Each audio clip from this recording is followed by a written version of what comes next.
Hi guys! Kain tayo ng ice cream ng Japan. Ayan, oh. Meron siyang parang umochi or kakanin ng Japan. Tapos palaman nila is ice cream. Ay! You want? Nagustuhan ni Risa ko. Yummy? Yummy? Masarap siya guys. Pag nakapasyal kayo ng Japan, try nyo bilhin ito sa mga market.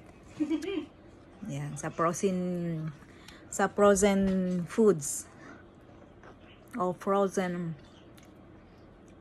dessert.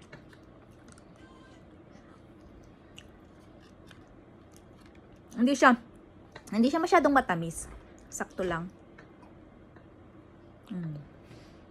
Ayan, kinukunti-kunti ko siya. Kasi, mahina na yung ngipin ko eh. Nangingilo. Nangingilo bang tawag doon?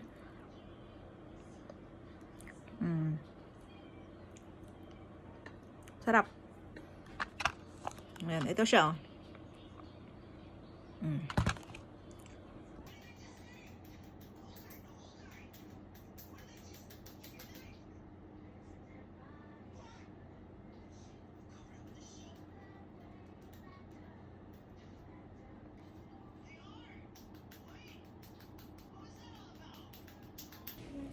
Ayan.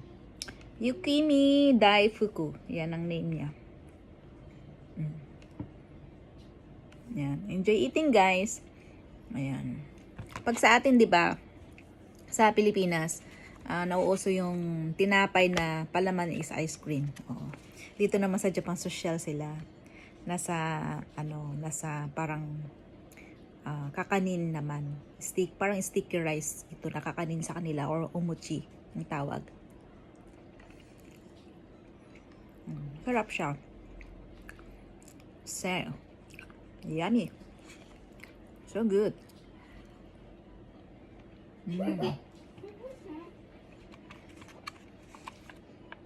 Ayun yung yelo sa ngipin ko.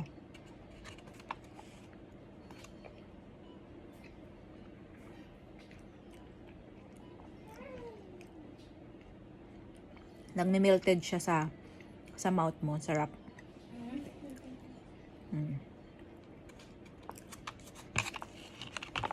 Ayan. But guys, eat moderately. Wow, eat moderately. Eat moderately. Pag magkikrave lang tayo, wag niyong araw-arawin or palagi.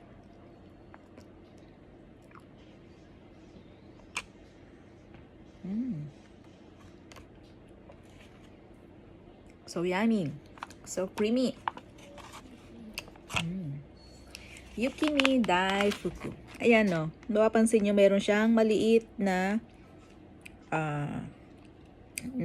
name dyan. O, ayan o. Meron naman pala siyang English. Mababasa nyo siya. Ayan.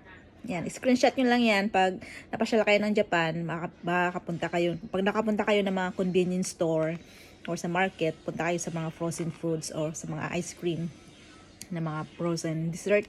Yan, hanapin nyo yan. Masarap siya. Yan. Thank you guys for watching. Bye-bye.